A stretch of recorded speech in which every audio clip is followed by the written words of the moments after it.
course, I've been banging on, haven't I, about illegal immigration across the Channel, another 539 that crossed yesterday, hundreds more again today, and it will go on and on. But tonight I want to talk a little bit about legal immigration, because it turns out that through the student visa program, the number of Nigerian students who've then been able to bring a dependent relative in this country runs at about 1 for 1. 34,000 Nigerians given student visas and 32,000 dependents coming in their wake. Now, I'm not suggesting for a moment there's anything illegal about this, but when you think that a total of 1.1 million visas of various kinds were given out last year, you begin to understand why the British population has risen by 10 million since the year 2000, and 85% of that is due to immigration. Now, no one's suggesting that there aren't some great people coming into this country, because there are some great people coming into this country, but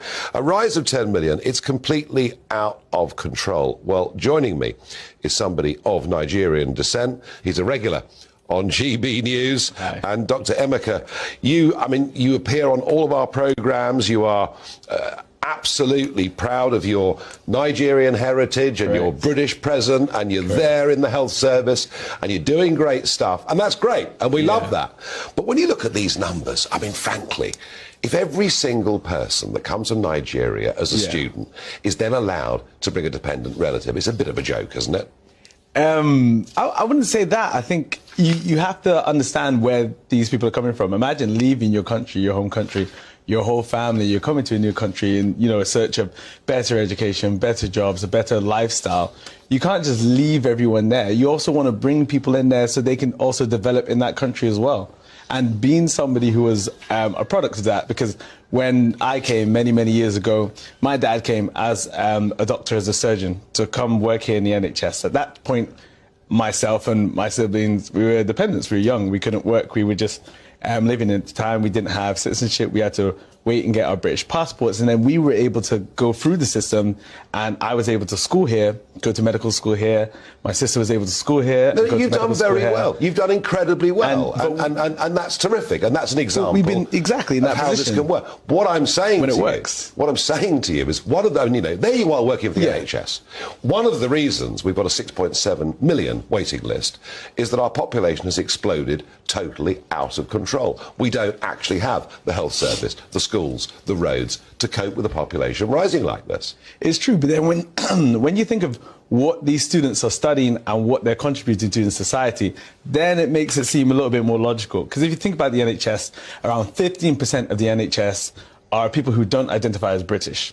And that's not to count people like myself who have British citizenship, a British passport, but I'm also dual nationality because I'm Nigerian. So then you think about this, in London, 27% of people working in the NHS aren't British, and Nigerians are the third most populated country from outside the EU that come and actually drive the NHS workforce. So we're saying the poor countries will strip out your talent, will take away your nurses and doctors.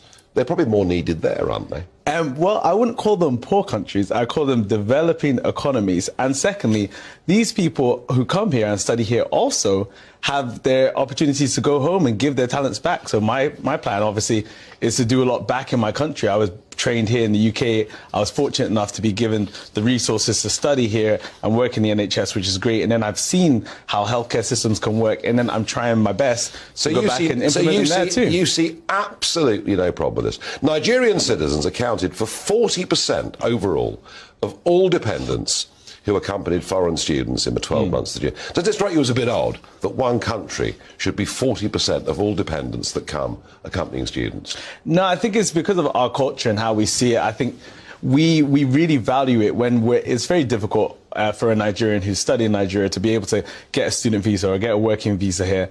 And when we do, we want to obviously make the best of it. And that's providing a better life for yourself and your family, and thinking that your family can go through a system with the kids who have grown up here and develop and possibly give back to our country if we can. Well, never let it be said. We don't allow both sides of the argument on this programme. And you've done a great job, and we love people like you coming here, but I'm just suggesting I understand. there has to be an upper limit somewhere. Yeah. Listen.